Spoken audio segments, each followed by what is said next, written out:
ഷെഫീസ് കിച്ചണിലേക്ക് സ്വാഗതം. ഇന്ന് ഞാനിവിടെ ഉണ്ടാക്കാൻ പോകുന്നത് ഒരു നാടൻ ഡിഷാണ്. നമ്മളെല്ലാവരും ഇഷ്ടത്തോടെ സ്നാക്സ് ആയിട്ടും അല്ലെങ്കിൽ ചോറിൻ്റെ കൂടെയൊക്കെ കഴിക്കുന്ന ഒരു ഡിഷാണ് ബീഫ് കട്ട്ലേറ്റ്. അപ്പോൾ നമുക്ക് അതെങ്ങനെയാണ് ഉണ്ടാക്കണമെന്ന് നോക്കാം. ഇത്രയാണ് ബീഫ് കട്ട്ലേറ്റ് ഉണ്ടാക്കാനുള്ള ഇൻഗ്രീഡിയൻസ്. അതിൻ്റെ മെയിൻ ഇൻഗ്രീഡിയൻറ്റ് ബീഫ് തന്നെയാണ്. ഞാൻ ചെറിയ പീസാക്കി മുറിച്ച് കഴുകി വെള്ളം വാർത്ത് വെച്ചതാണിത്. പിന്നെ ഇതിൻ്റെ വഴറ്റാൻ വേണ്ടിയിട്ട് സവോള, പച്ചമുളക്, കറിവേപ്പില, പിന്നെ ഇഞ്ചി. ഇത് നമ്മൾ ഇതിനകത്ത് മാഷ് ചെയ്ത് ചേർക്കാനാണ് പൊട്ടറ്റോ. ഇതിൽ ചേർക്കുന്ന പൊടികൾ കുരുമുളക് പൊടി, മഞ്ഞൾപ്പൊടി, മുളക് പൊടി, പിന്നെ ഗരം മസാല. ഇത് കുറച്ച് ജിഞ്ചർ ഗാർലിക് പേസ്റ്റാണ്. ഇത് ബീഫ് വേവിക്കുമ്പോൾ ചേർക്കാൻ വേണ്ടിയിട്ടാണ്. കട്ട്ലേറ്റ് മൊരിച്ചെടുക്കാൻ വേണ്ടിയിട്ട് മുട്ട വേണം, ബ്രെഡ് ക്രംസ് വേണം, പിന്നെ ആവശ്യത്തിന് ഉപ്പ്, ഓയിൽ. ഞാൻ വെജിറ്റബിൾ ഓയിലാണ് ചെയ്യണത്. നിങ്ങൾക്ക് എന്ത് ഓയിലും യൂസ് ചെയ്യാം. കേരളത്തിൻ്റെ തനതായ ടേസ്റ്റ് കിട്ടണമെങ്കിൽ കോക്കനട്ട് ഓയിലും യൂസ് ചെയ്യാം. അപ്പോൾ നമുക്ക് ഇതെങ്ങനെ ഉണ്ടാക്കണമെന്ന് നോക്കാം.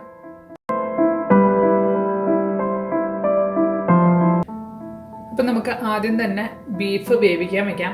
പിന്നെ അത് തണുത്ത് കഴിഞ്ഞിട്ടേ നമുക്ക് മിക്സിയിലൊക്കെ അടിച്ചെടുക്കാൻ പറ്റുള്ളൂ.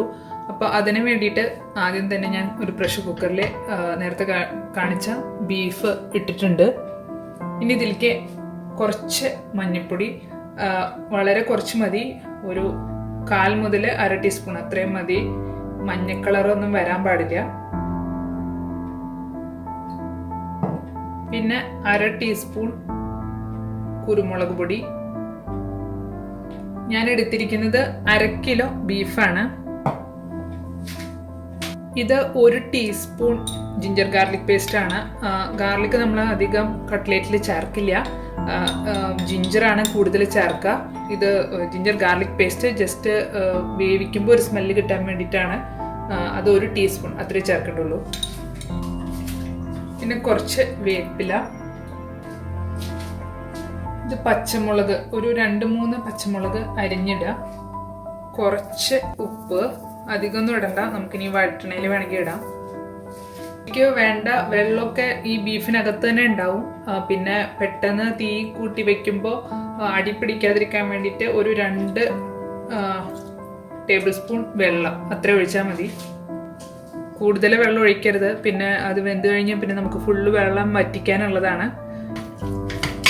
ഇതൊന്ന് നന്നായി മിക്സ് ചെയ്യാം. അതിനുശേഷം വേവിക്കാൻ വയ്ക്കാം.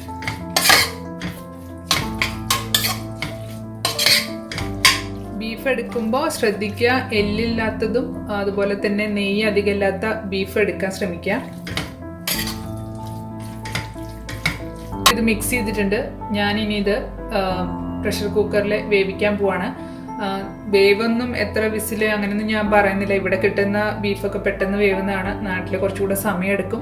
അപ്പോൾ അത് നിങ്ങൾ നോക്കി വേവിക്കുക. വേവിച്ചതിന് ശേഷം അടുത്ത സ്റ്റെപ്പ് കാണിക്കും. ഇപ്പോൾ ബീഫ് വെന്തിട്ടുണ്ട്. അത് ഞാൻ ഇപ്പോൾ തുറന്നു. ഇതിനകത്ത് കണ്ടോ നിറയെ വെള്ളമുണ്ട്. ഈ വെള്ളം ഒന്ന് വറ്റിച്ചെടുക്കുക ആദ്യം. ഇപ്പം നിങ്ങൾക്ക് കാണാൻ പറ്റും ഇതിനകത്ത് തീരെ വെള്ളമില്ല. നന്നായി വറ്റിച്ചെടുത്തിട്ടുണ്ട്. ഇനി തീ ഓഫ് ചെയ്തു. ഇനി ഞാൻ അത് മാറ്റി വയ്ക്കാൻ പോവാണ്. നന്നായി ചൂടാറിയതിന് ശേഷം മാത്രമേ നമുക്ക് ഇത് മിക്സിയിൽ പൊടിച്ചെടുക്കാൻ പറ്റുള്ളൂ. അപ്പോൾ അതുവരെ ഇത് മാറ്റി വയ്ക്കുക. നന്നായി തണുക്കുമ്പോൾ അന്നേരം പൊടിച്ചെടുത്തിട്ട് അതിന് ശേഷം കാണിച്ചു തരാം. പാൻ ചൂടായിട്ടുണ്ട്. ഞാൻ അതിനകത്തോട്ട് എണ്ണ ഒഴിക്കുകയാണ്. വെളിച്ചെണ്ണയിൽ വേണമെങ്കിൽ വെളിച്ചെണ്ണയിൽ ഉണ്ടാക്കാം. ഞാൻ വെളിച്ചെണ്ണയിലല്ല ഉണ്ടാക്കുന്നത്. പിന്നെ ഈ ഒഴിക്കുന്ന എണ്ണ അധികമായി പോവരുത്. അപ്പോൾ ഭയങ്കരമായിട്ട് ഇങ്ങനെ കുഴഞ്ഞു പോവും കട്ട്ലേറ്റ്. അപ്പോൾ ഇത് കുറച്ചേ ഒഴിക്കാവുള്ളൂ. നമുക്ക് വഴറ്റാൻ ആവശ്യമുള്ള എണ്ണ മാത്രമേ ഒഴിക്കാവുള്ളൂ. എണ്ണ ചൂടായിട്ടുണ്ട്. അതിലേക്ക് ഒരു സവോള നല്ല പൊടിയായിട്ട് അരിഞ്ഞ് ഇടണം. നിങ്ങളുടെ കയ്യിൽ ഇപ്പോൾ ചോപ്പറൊക്കെ ഉണ്ടെങ്കിൽ ചോപ്പറിൽ ആക്കിയിട്ട് ഇട്ടാലും മതി. എൻ്റെ കയ്യിൽ ചോപ്പറില്ലാത്തതുകൊണ്ട് ഞാൻ അരിഞ്ഞാണ് ഇട്ടേക്കുന്നത്. ചെറുതായിട്ട് അരിയുക, പൊടിയായിട്ട്.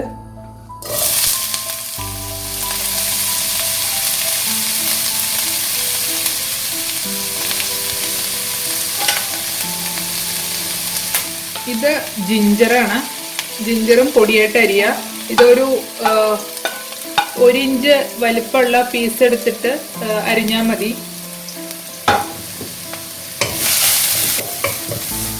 എത്ര ചെറുതാക്കി അരിയാവോ അത്രയും ചെറുതാക്കിയിട്ട് ജിഞ്ചറും സവോളയും അരിയുക.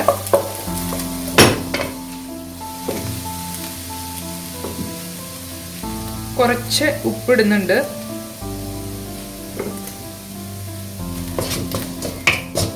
ഇതിപ്പോൾ എല്ലാം മിക്സ് ചെയ്തിട്ട് കുറച്ച് ഉപ്പ് കൂടി നിന്നാൽ കുഴപ്പമില്ല, നമ്മൾ എന്തായാലും പൊട്ടറ്റോ ചേർക്കുന്നതാണ്. അപ്പോൾ എരിവും ഉപ്പും കുറച്ച് കൂടി നിൽക്കണം ഇത് ഉണ്ടാക്കി കഴിയുമ്പോൾ. ഇത് പച്ചമുളകാണ്.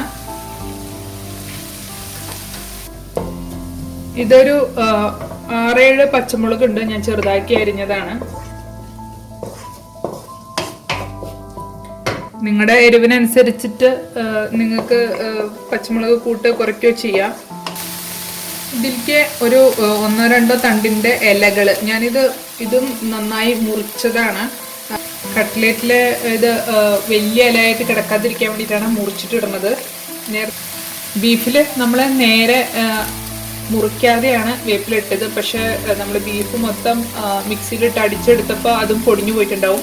അപ്പോൾ ഈ വേപ്പില ഇവിടെ ഇടുന്നത് ചെറുതാക്കി മുറിച്ചിട്ടിടുക. ഇത് നന്നായി മൊരിയണം, അതുവരെ ഇളക്കിക്കൊണ്ടിരിക്കാം. അപ്പോൾ ഉള്ളിയൊക്കെ മൊരിഞ്ഞു വന്നിട്ടുണ്ട്. ഇനി നമുക്ക് ഇതിനൊക്കെ പൊടികളിടാം. മുളക് പൊടി ഒരു അല്പം, ഒരു 1/4 ടീസ്പൂൺ അത്രേ വേണ്ടുള്ളൂ, കൂടുതൽ ഇടരുത്. ഇതിൽ കുരുമുളകിൻ്റെയും പച്ചമുളകിൻ്റെയും ആണ് ടേസ്റ്റ് വരേണ്ടത്. മുളക് പൊടിയുടെ ടേസ്റ്റ് വരരുത്, അതുകൊണ്ട് കളറും വരരുത്. ഇതൊരു അല്പം ഇടുന്നു, അത്രേ ഉള്ളൂ. 1 ടീസ്പൂൺ കുരുമുളക് പൊടി.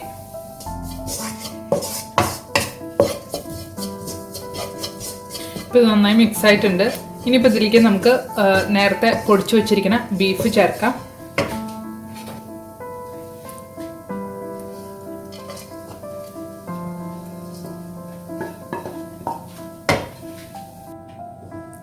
ഇതിൽ തീരെ വെള്ളത്തിന് അംശം ഉണ്ടാവാൻ പാടില്ല. ഒരു 1/2 ടീസ്പൂൺ ഗരം മസാലപ്പൊടി, അത് ഫ്രഷ് ആയിട്ട് പൊടിച്ചതാണ്.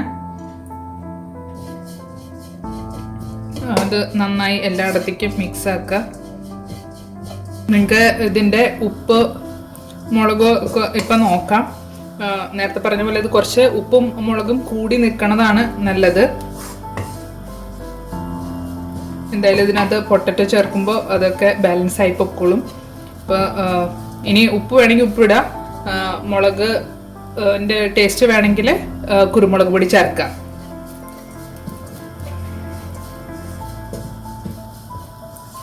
ഉപ്പ് വേണമെങ്കിൽ നമുക്ക് ഇത് കട്ട്ലേറ്റ് പരുവം ആക്കണ നേരത്ത് വേണമെങ്കിൽ അപ്പം ഇട്ടാലും മതി, ഇപ്പം തന്നെ ഇടണമെന്നൊന്നുമില്ല. പൊട്ടറ്റോ മിക്സ് ചെയ്ത് കഴിഞ്ഞിട്ട് ഉപ്പ് നോക്കിയിട്ട് അപ്പോൾ വേണമെങ്കിൽ ചേർക്കാം.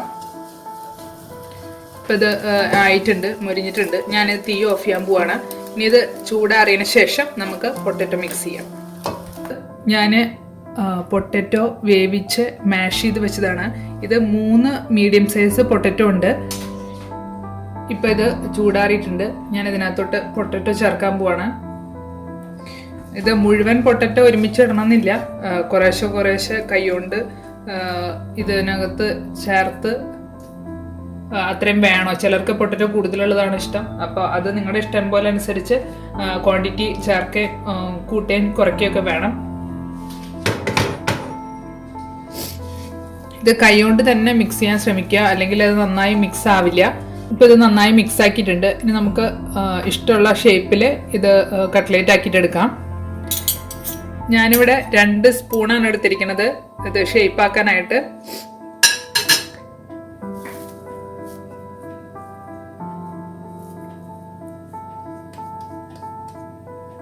ഇതിലാകുമ്പോൾ കുറച്ച് ഒരു ഓവൽ ഷേപ്പിൽ നമുക്ക് കട്ട്ലേറ്റ് ഉണ്ടാക്കാൻ പറ്റും. അതിന് വേണ്ടിയിട്ടാണ് ഞാൻ ഈ നീളത്തിലുള്ള സ്പൂൺ എടുക്കുന്നത്. ഇതിലാവുമ്പോൾ കുറച്ച് റൗണ്ട് ഷേപ്പിലുള്ള കട്ട്ലേറ്റാണ്. ഇപ്പോൾ ഞാൻ 2 ഉണ്ടാക്കിയിട്ടുണ്ട്, ഒന്ന് റൗണ്ട് ഷേപ്പിലും ഒന്ന് ഓവൽ ഷേപ്പിലും. ഇനി അത് മുഴുവൻ ഉണ്ടാക്കി കഴിഞ്ഞിട്ട് ബാക്കി കാണിച്ചു തരാം. ഞാനിപ്പോൾ എല്ലാ കട്ട്ലേറ്റും ഉണ്ടാക്കി വെച്ച് കഴിഞ്ഞു. ഇത് എഗ്ഗിൻ്റെ വൈറ്റ് ആണ്. ഞാൻ യെല്ലോ പാർട്ട് മാറ്റിയിട്ട് വൈറ്റ് മാത്രമാണ് എടുക്കുന്നത് കട്ട്ലേറ്റ് മുക്കാനായിട്ട്. അതിൻ്റെ യെല്ലോ ഇട്ട് കഴിഞ്ഞാൽ അത് ചിലപ്പോൾ പൊട്ടിത്തെറിക്കാൻ തുടങ്ങും. പിന്നെ ഇത് ബ്രെഡ് ക്രംസ്, ഇത് ഇങ്ങനെ തന്നെ മേടിക്കാൻ കിട്ടും ബ്രെഡ് ക്രംസ്, അല്ലെങ്കിൽ ജസ്റ്റ് ബ്രെഡ് എടുത്ത് പൊടിച്ചാലും മതി. ഇനി ഓരോ കട്ട്ലേറ്റ് ആയിട്ട് എടുത്ത് ഈ എഗ്ഗിൻ്റെ വൈറ്റിൽ നന്നായി മുക്കുക. അതിൻ്റെ ഒരു ഭാഗവും മുങ്ങാതിരിക്കരുത്, എല്ലാ സൈഡും കവർ ചെയ്യണം നല്ല രീതിയിൽ. എന്നിട്ട് ബ്രെഡ് ക്രംസിലിടുക.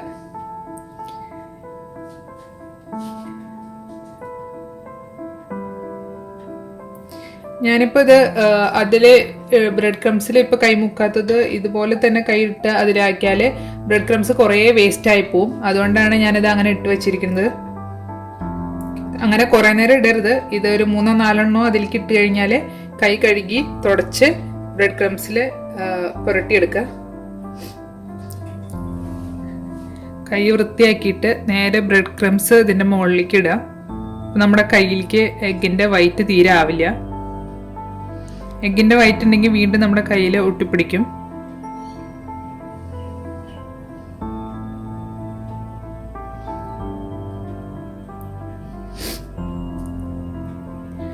അല്ലെങ്കിൽ എപ്പോഴും ബ്രെഡ് ക്രംസ് കുറേ നമ്മുടെ വേസ്റ്റ് ആവും എഗ്ഗിൻ്റെ വൈറ്റിൽ തിരിച്ചും തിരിച്ചും നമ്മൾ കൈ മുക്കിയാൽ. ഓരോന്ന് മുക്കി പ്ലേറ്റിലോട്ട് മാറ്റി വയ്ക്കുക. സാധാരണ നമ്മൾ ചെയ്യാറ് എഗ് വൈറ്റിൽ മുക്കുക, ബ്രെഡ് ക്രംസിൽ മുക്കുക, നേരെ ചൂടായിരിക്കണ എണ്ണയിലിടുക എന്നുള്ളതാണ്. അങ്ങനെ ചെയ്യുമ്പോൾ അങ്ങനെയും വേണമെങ്കിൽ ചെയ്യാം. അപ്പോൾ കുറേ ബ്രെഡ് ക്രംസ് വേസ്റ്റ് ആവും, അത്രേ ഉള്ളൂ. ബ്രെഡ് ക്രംസ് കുറേ ഇങ്ങനെ ഒട്ടിപ്പിടിച്ച് നിൽക്കരുത്, അതുകൊണ്ടാണെങ്കിൽ കരിഞ്ഞു പോവും എണ്ണയിലിടുമ്പോൾ. അപ്പോൾ ഒന്ന് അവസാനം കുടഞ്ഞിട്ട് മാറ്റി വയ്ക്കുക. അപ്പോൾ ഞാൻ ഇത്രേ ഉണ്ടാക്കുന്നുള്ളൂ. അപ്പോൾ അതുകൊണ്ട് ഞാനിത് മൊരിക്കുന്ന കാണിച്ചു തരാം. കട്ട്ലേറ്റ് മൊരിക്കാൻ വേണ്ടിയിട്ട് ഞാനൊരു പാൻ വെച്ച് അതിനകത്തേക്ക് എണ്ണ ഒഴിച്ച് വെച്ചിട്ടുണ്ട്. നല്ല കുഴിയുള്ള ഒരു പാൻ എടുക്കുന്നതാണ് നല്ലത്. എൻ്റെ കട്ട്ലേറ്റ് എണ്ണയിൽ മുങ്ങിക്കിടക്കണോ, അല്ലെങ്കിൽ അതിൻ്റെ സൈഡൊക്കെ പൊട്ടാൻ തുടങ്ങും. ഇപ്പോൾ എണ്ണയൊക്കെ നല്ല ചൂടായിട്ടുണ്ട്. നമുക്ക് ഓരോന്നായിട്ട് ഇതിനകത്തോട്ട് ഇടാം. അധികം ക്രൗഡായിട്ട് ഇടണ്ട, അപ്പോൾ അത് മറിച്ചിടുമ്പോഴൊക്കെ പൊട്ടാൻ തുടങ്ങും.